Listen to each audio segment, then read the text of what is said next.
तीसरे अध्याय की शुरुआत में यहाँ अर्जुन भगवान कृष्ण से पूछते हैं कि हे जनार्दन, अगर आपके अनुसार बुद्धि कर्म से भी बढ़कर है तो फिर आप मुझे युद्ध करने को क्यों कह रहे हैं? अर्जुन के लिए युद्ध करना भयंकर है। पिछले अध्याय में श्री कृष्ण ने अर्जुन को शरीर, आत्मा, परमात्मा और आत्म साक्षात्कार के विषय में बताया। साथ ही यह भी बताया कि कैसे एक योगी आत्म साक्षात्कार की अवस्था में आकर अपनी बुद्धि को स्थिर कर पाता है। स्थिर बुद्धि ही असल प्रसन्नता प्रदान कर सकती है, जो किसी भी विषय से विचलित नहीं होती। मन अगर स्थिर है तो हर काम सफलतापूर्वक हो जाता है। सगे संबंधियों के प्रति मोह में फंसे अर्जुन की बुद्धि इतनी भ्रमित हो गई थी कि उन्हें श्री कृष्ण के ज्ञान को सुनकर भी दुविधा होने लगी। अर्जुन को सिर्फ एक मार्ग की तलाश थी जिस पर वो चल सके, लेकिन अर्जुन कर्म और बुद्धि के बीच उलझ गए। वो श्री कृष्ण से कोई एक रास्ता बताने का अनुरोध करते हैं। अर्जुन भगवान कृष्ण से कहते हैं कि आपके दुविधापूर्ण वाक्य से मेरी बुद्धि भ्रमित हो रही है, इसलिए कृपा करके आप निश्चय पूर्वक मुझे कोई एक मार्ग बताएं, जिससे मैं परम श्रेय को प्राप्त कर सकूं। दरअसल अर्जुन द्वारा यह सवाल करना बेहद आवश्यक था। आज लगभग हर कोई अज्ञान में है। भगवान कृष्ण ने कर्म का जो ज्ञान दिया उसे इतनी आसानी से नहीं समझा जा सकता, इसलिए अर्जुन ने इसे और भी सरलता से प्रस्तुत करने का अनुरोध किया। कई बार बात को कह दिया जाता है, लेकिन उसको किया कैसे जाए इसका ज्ञान व्यक्ति के पास नहीं होता। ऐसे में अर्जुन श्री कृष्ण द्वारा दिए ज्ञान की गहराई में उतरकर उसे अच्छे से समझ लेना चाहते हैं, ताकि उनकी दुविधा समाप्त हो जाए। अर्जुन के सवाल का जवाब देते हुए भगवान कृष्ण कहते हैं कि मैं पहले ही दो प्रकार की निष्ठा यानी अवस्था के बारे में बता चुका हूँ। एक अवस्था को ज्ञानी व्यक्ति ज्ञान योग के रूप में समझता है, जबकि दूसरी अवस्था को एक योगी कर्म योग के रूप में समझता है। श्री कृष्ण द्वारा कर्म से ज्यादा बुद्धि को श्रेष्ठ कहा गया, क्योंकि बुद्धि योग पर चलने वाला व्यक्ति कर्म फलों के बंधन से मुक्त हो जाता है। बुद्धि योग के मार्ग पर कोई दोष नहीं होता है। इसकी मदद से व्यक्ति अपनी इंद्रियों को नियंत्रित कर निष्काम भाव से कर्म कर सकता है। इसके विपरीत बुद्धिहीन व्यक्ति यदि कोई काम करता है तो उसके कर्म बंधन में फंसने की संभावना होती है। कर्म करने का भी एक सही तरीका होता है। अगर उसे उस तरीके से न किया जाए तो परिणाम प्रतिकूल भी आ सकता है। पिछले अध्याय में आत्म साक्षात्कार को महत्वपूर्ण बताया गया है। साथ ही भगवान कृष्ण ने कई बार अर्जुन को फल की आशा किए बिना सिर्फ कर्म करने पर ध्यान देने को कहा है। कर्म और ज्ञान की बातों को एक तराजू पर रखकर नहीं तौला जा सकता और न दोनों को एक समान माना जा सकता है। तभी तो अर्जुन दुविधा में फंस गए थे और भगवान कृष्ण से पूछा कि दोनों में से श्रेयस्कर क्या होगा। बुद्धि अगर कर्म से बढ़कर है तो इसका मतलब यह भी नहीं कि कर्म को छोड़ व्यक्ति ज्ञान मार्ग पर ही पूरी तरह आ जाए।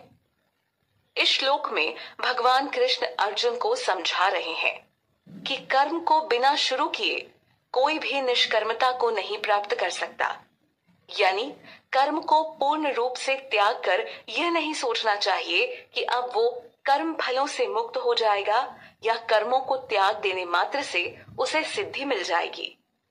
आम जीवन में बहुत से लोग यह सोचते हैं कि जिसने घर परिवार और सारे कर्मों को त्याग जीवन से संन्यास ले लिया, वो अब बस सिद्धि प्राप्त कर लेगा। वास्तव में ऐसा नहीं होता। कर्म का विधान भी है, जिसके बिना संन्यास लेने का मतलब नहीं। व्यक्ति बस जो कर्म करता है उसे निष्काम भाव से करे, बिना किसी विषय के प्रति आसक्त हुए। कर्म करने से हृदय पवित्र होता है और पवित्र हृदय आत्म साक्षात्कार के योग्य बन जाता है। जो कि मानव जीवन की एक श्रेष्ठ अवस्था है। व्यक्ति के सिर्फ देह की बात की जाए तो वो घंटों मुर्दा के समान पड़ा रह सकता है, लेकिन जब तक उसमें आत्मा वास करती है तब तक वो देह हमेशा किसी न किसी गतिविधि में लगा रहता है। व्यक्ति किसी भी क्षण बिना कर्म किए नहीं रह सकता, क्योंकि यही आत्मा का स्वभाव होता है। यही बात तो भगवान कृष्ण इस श्लोक में बता रहे हैं। आत्मा है तो शरीर काम करेगा, और आत्मा नहीं है तो शरीर मृत हो जाएगा। उसके बाद उसमें कोई गतिविधि नहीं होती है, लेकिन जीवित रहते हुए शरीर प्रकृति के 3 गुणों के प्रभाव से सक्रिय रहता है। यहाँ ऐसे व्यक्ति का वर्णन हुआ है जो जैसे तैसे हठपूर्वक अपनी कर्मेंद्रियों को तो अपने वश में कर लेता है, लेकिन उसका मन हमेशा भोग विषयों के बारे में सोचता रहता है। ऐसा व्यक्ति खुद को धोखा देता है और मिथ्याचारी कहलाता है। यानी ऊपरी तौर पर वो ऐसा दिखाएगा कि उसको विषयों के प्रति कोई लालसा नहीं, लेकिन मन ही मन वो उन विषयों का भोग करने का इच्छुक होता है। ऐसे दिखावटी लोग आज हर जगह मिल जाएंगे। बेहद कम ही कोई सच्चा इनके बीच मिलता है। धर्म के मार्ग में तो ऐसे कई धूर्त साधु सन्यासी दिख जाएंगे, जिनके कारण सच्चा साधु भी बदनाम हो जाता है। वास्तव में मुक्ति तो उसी को मिलती है जो सच्चे मायने में सांसारिक विषयों के प्रति इच्छा से मुक्त हो गया हो और परमात्मा तत्व को समझ लिया हो। पिछले श्लोक के संदर्भ में अपनी बात को और स्पष्ट करते हुए भगवान कृष्ण कहते हैं कि हे अर्जुन, जो मनुष्य अपने मन से इंद्रियों को वश में कर लेता है और बिना किसी लगाव के अपनी समस्त इंद्रियों से कर्म योग में लग जाता है, तो वही श्रेष्ठ होता है। यानी अनासक्त भाव से किया कर्म ही अच्छा है। वास्तव में इंद्रियां इतनी प्रबल होती हैं कि वो इतनी आसानी से व्यक्ति के नियंत्रण में नहीं आती, लेकिन मन से किसी ने इनको वश में कर लिया तो उसे सफल समझना चाहिए। उसके बाद वो व्यक्ति अपने हर काम को बड़ी आसानी से कर लेता है। यहाँ अब जाकर अर्जुन द्वारा पूछे गए प्रश्न का महत्व समझ आएगा कि आखिर वो कर्म और बुद्धि के बीच क्यों दुविधा में थे। दरअसल बड़ी संख्या में लोग कर्म के प्रति विरक्ति को मोक्ष का मार्ग समझ लेते हैं और कर्म से विमुख हो जाते हैं। इस प्रकार बर्ताव करने से वो अच्छे सन्यासी योगी भी नहीं बन पाते। बेहतर है बुद्धि योग में स्थिर होकर कर्म किया जाए। भगवान कृष्ण यहाँ पुनः अर्जुन को उसका नियत कर्म करने को बोल रहे हैं। नियत यानी कोई निश्चित कार्य। भगवान समझाते हैं कि कर्म ना करने की अपेक्षा अच्छा है कर्म किया जाए। अगर व्यक्ति ऐसा ना करे तो भला उसके शरीर का निर्वाह कैसे होगा। हर व्यक्ति को उसके जीवन में कोई ना कोई कर्म मिलता है करने को। अगर वो व्यक्ति उस कर्म को भी ना करे तो भला कैसे जीवन में निर्वाह कर पाएगा। क्षत्रिय होने के नाते युद्ध करना अर्जुन का कर्म था। इसी प्रकार सबको अपने अपने कर्म करने होते हैं, अन्यथा उसे किसी दूसरे पर निर्भर होना पड़ता है। भगवान कृष्ण अर्जुन को यज्ञ के लिए कर्म करने को कहते हैं। अनासक्त होकर सिर्फ यज्ञ के लिए किया गया कर्म ही सर्वश्रेष्ठ है। यहाँ यज्ञ के अर्थ को समझना बड़ा आवश्यक है। यज्ञ उसे कहते हैं जिसके अंतर्गत व्यक्ति निस्वार्थ भाव से कर्म करता है, वो भी सिर्फ अपने लिए नहीं बल्कि समाज या विश्व कल्याण हेतु, जिसमें उसका खुद का कोई निजी स्वार्थ नहीं जुड़ा होता है। ऐसा काम यज्ञ कहलाता है। निजी स्वार्थ के लिए किए गए कर्म व्यक्ति को कर्म फल बंधन से बांध देते हैं, लेकिन जो कर्म आध्यात्म के धरातल पर होते हैं, धर्म के कल्याण हेतु या ऐसे कर्म जिनसे मनुष्य परमात्मा तत्व को समझने की दिशा में आगे बढ़ता है, ऐसे यज्ञ कर्म उत्तम होते हैं। यही कर्म व्यक्ति को मुक्ति का मार्ग भी दिखलाते हैं। वरना सिर्फ अपनी इंद्रियों की संतुष्टि के लिए किया गया कर्म व्यक्ति को कर्म फल से बांध देता है इसलिए कृष्ण अर्जुन को कहते हैं, हे कौन्तेय, तुम आसक्ति रहित होकर यज्ञ कर्म को करो। प्रजापति ब्रह्मा ने प्रजा का निर्माण किया और उनके लिए यज्ञ की रचना की, ताकि वो व्यवस्थित तरीके से अपने कर्म को कर सके। वैसे भगवान विष्णु ही असली प्रजापति हैं, जिन्होंने संपूर्ण सृष्टि का निर्माण किया और उसके बाद ब्रह्मा जी इसके सृजक बने, विष्णु पालक और शिव विलय करने वाले देवता बने। सृष्टि के आरंभ में निर्माण कार्य के बाद ब्रह्मा ने प्रजा से कहा कि इस यज्ञ का पालन करने से तुमको वृद्धि प्राप्त होगी और साथ ही यह तुम्हें इच्छित भोग प्रदान करेगा। यज्ञ में कई बातों को मानने से व्यक्ति के जीवन में खुशी आती है और उसे मुक्ति के मार्ग पर चलने की दिशा मिलती है। यज्ञ से जीव संस्कारी तरीके से काम करता है। इसके विपरीत आज व्यक्ति कर्म तो करता है, लेकिन उसे सही तरीका नहीं पता होता। लेकिन यज्ञ में बताई बातों को मानने से व्यक्ति का कल्याण होता है। वो कर्म फल बंधन से मुक्त होता है। एक जीव की बुद्धि इतनी शुद्ध व पूर्ण नहीं कि वो अपने दम पर इस भौतिक जगत के कल्मश से मुक्त हो सके। भौतिक जगत में हर कोई 3 गुणों से बंधा हुआ है। इसलिए जीव को वेद पुराणों के नियमों का पालन करना होता है। जिस मार्ग पर चल वो परमात्मा को समझ सके, बुद्धि को स्थिर कर सुख प्राप्त कर सके। यहाँ भगवान कृष्ण ने एक महत्वपूर्ण ज्ञान दिया है, लेकिन आज के समय में ऐसे अनेक जीव हैं जो मनमौजी तरीके से जीवन बिता रहे हैं, जिसके चलते उनके लिए मुक्ति संभव नहीं। लेकिन यज्ञ मार्ग पर चलकर यह संभव है। यहाँ देवी देवताओं को खुश करने के प्रावधान पर बात उठी है। ब्रह्मा ने प्रजा से आगे कहा कि तुम लोग यज्ञ के माध्यम से देवताओं को प्रसन्न करो। बता दें कि एक जीव को जीवित रहने के लिए जिस भी चीज की आवश्यकता होती है, उन सभी पर किसी न किसी देवता का नियंत्रण होता है, जैसे कि वर्षा या बादलों के देवता इंद्र, धन की देवी लक्ष्मी, विद्या की देवी सरस्वती, हवा के देवता वायुदेव आदि। यह सभी देवी देवता भगवान विष्णु के निर्देशन में कार्य करते हैं। देवताओं की इच्छा के बिना उन चीजों का भोग नहीं किया जा सकता। वेदों में कई प्रकार के यज्ञों की चर्चा है, जो किसी न किसी देवता को खुश करने के लिए है। इसलिए व्यक्ति यज्ञ कर उस देवता को प्रसन्न कर सकता है। यज्ञ से प्रसन्न होकर देवता उस जीव की इच्छा को पूरा करते हैं, जिससे जीव भी प्रसन्न होता है। इसी बात पर ब्रह्मा कहते हैं कि इस तरह परस्पर प्रसन्न रहकर तुम दोनों परम कल्याण को प्राप्त हो जाओगे। ब्रह्मा ने जीव और देवताओं के बीच अच्छे गठजोड़ को महत्वपूर्ण बताया है। पिछले श्लोक में यज्ञ करके देवताओं को प्रसन्न करने की बात कही गई है, ताकि देवता प्रसन्न होकर जीव का कल्याण करें और उसे भी प्रसन्नता हो। इस तरह देवता और जीव दोनों के परस्पर उन्नति की संभावना बनती है।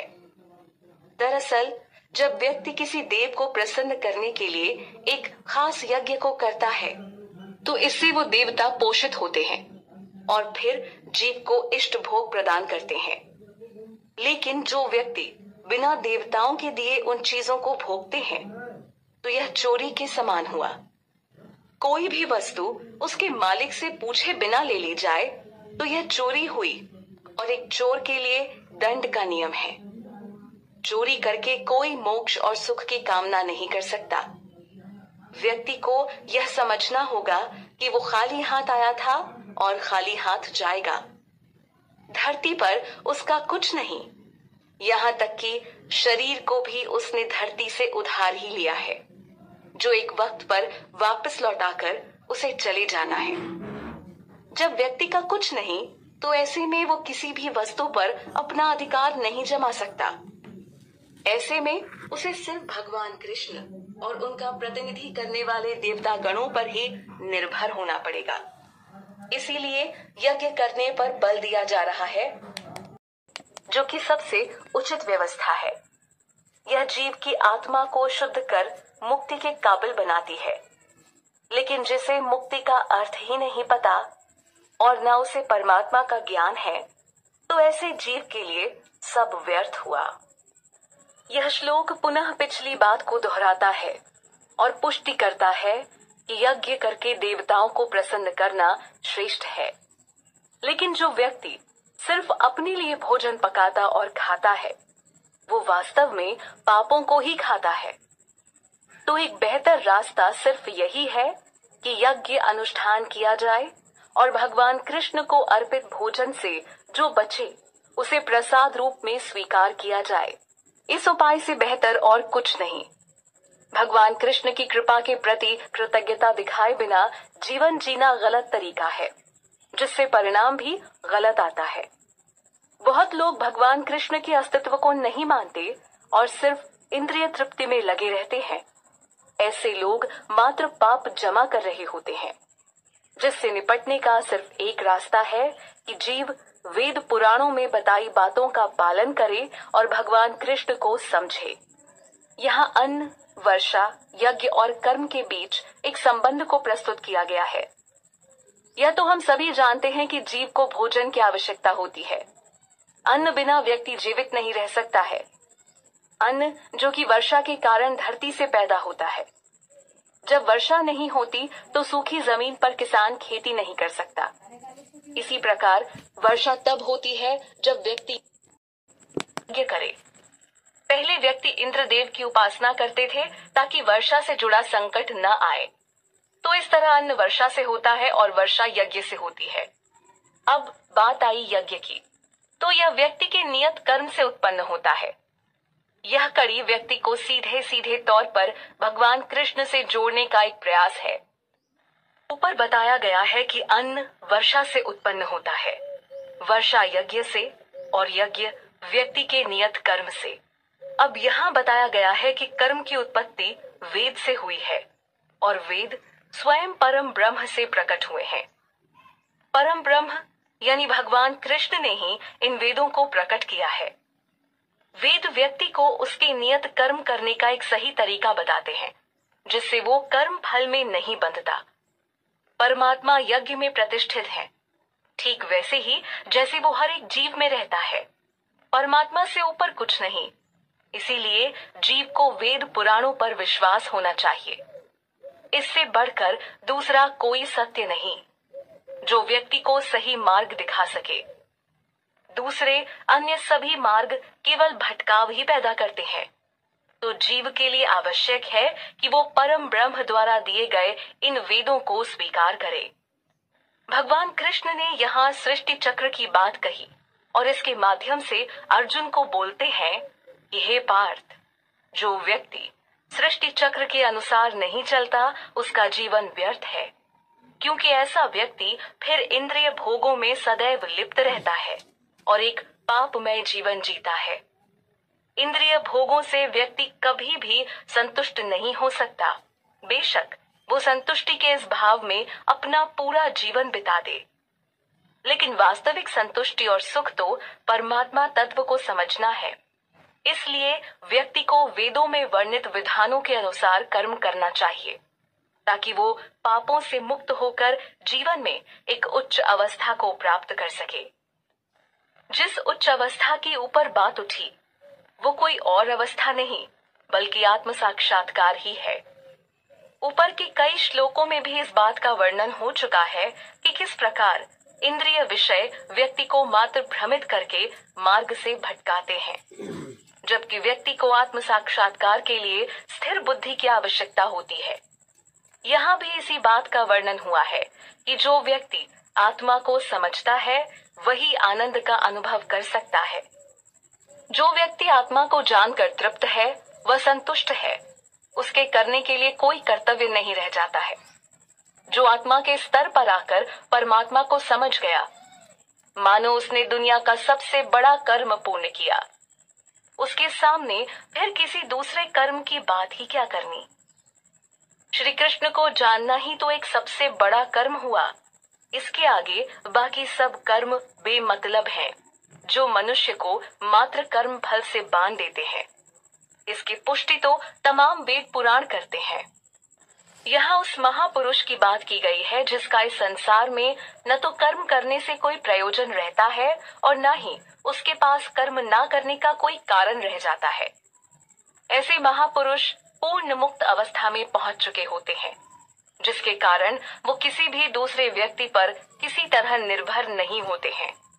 इसे दूसरे तरीके से समझा जाए तो ऐसे महापुरुषों का किसी भी व्यक्ति से स्वार्थ संबंध नहीं होता है।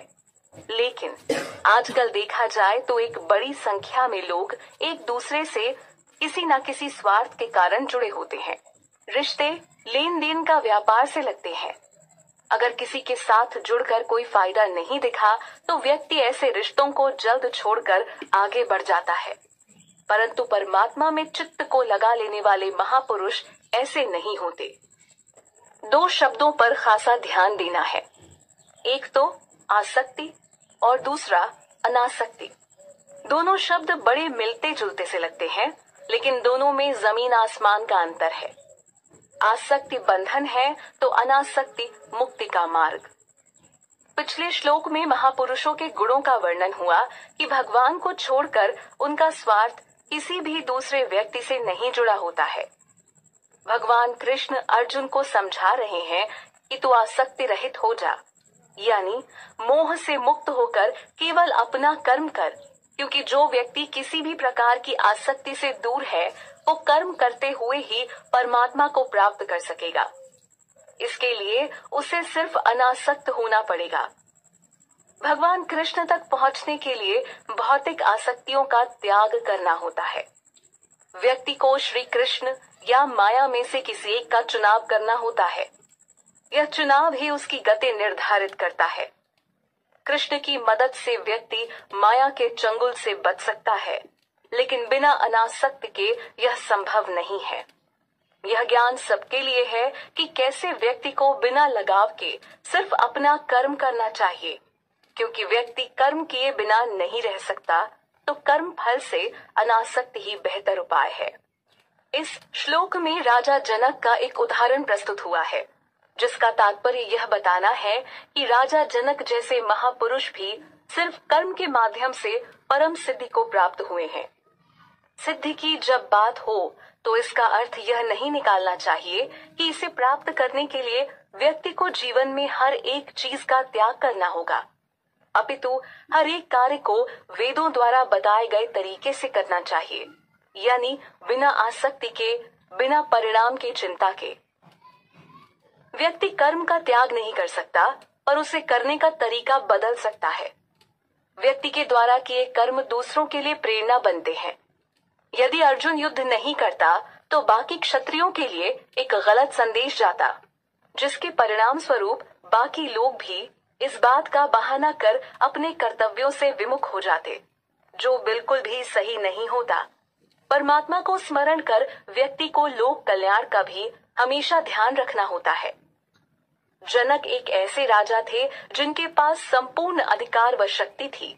वो चाहते तो किसी भी प्रकार से रह सकते थे, फिर भी उन्होंने अपने नित्य कर्मों को किया और महान कहलाए। साथ ही परम सिद्धि को भी प्राप्त हुए। अगर उनका आचरण या कार्य सही न होता तो उनकी प्रजा भी गलत मार्ग पर अग्रसर हो जाती। इसलिए भगवान कृष्ण अर्जुन को कहते हैं कि तुम भी लोक कल्याण को देखते हुए अपना कर्म करो। आम जनता एक श्रेष्ठ पुरुष द्वारा किए कामों का अनुसरण करती है। वो श्रेष्ठ पुरुष जो कुछ भी करके दिखाता है, उसको बाकी लोग भी करते हैं। इसलिए बहुत आवश्यक है कि श्रेष्ठ पुरुष बाकियों के लिए एक आदर्श बने। इससे एक बात यह भी समझ आती है कि लोगों को उचित कर्म करने के लिए एक प्रकार का मार्गदर्शन चाहिए होता है। बिना इसके व्यक्ति भटकाव सा महसूस करता है, जिस भटकाव से बचने के लिए ही वेद पुराणों में कर्म की एक सही पद्धति का वर्णन हुआ है। राजा को सदैव उचित दिशा में अपनी प्रजा का मार्गदर्शन करना चाहिए। अगर वो खुद गलत कार्य करता है तो समाज भी वैसा बनेगा। श्री कृष्ण ने स्वयं भगवान होते हुए भी ऐसे ऐसे कार्य किए जिन्हें करने की उन्हें कोई आवश्यकता नहीं थी, लेकिन एक आदर्श स्थापित करने के लिए उन्होंने मिले हर काम को पूर्ण किया। यहाँ तक कि अर्जुन का सारथी बनना भी स्वीकार किया और धर्म की स्थापना के लिए उनका गुरु बनना भी स्वीकार किया। भगवान कृष्ण अर्जुन को समझा रहे हैं कि हे पार्थ, तीनों लोकों में ऐसा कोई काम शेष नहीं है जो मुझे अब करना बाकी है, और न ही कोई वस्तु प्राप्त करने योग्य बाकी है।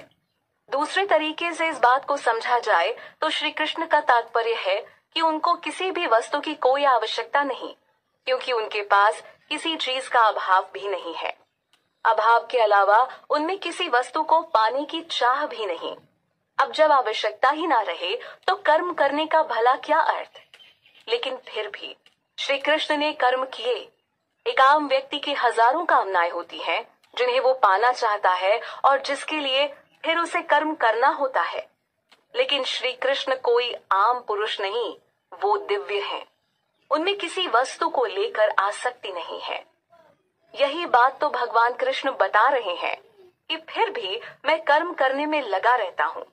इसे आदर्श की स्थापना करना कहते हैं, ताकि समाज में ऐसा गलत संदेश ना जाए जिसके बाद एक आम व्यक्ति कर्म से ही खुद को विमुख कर ले।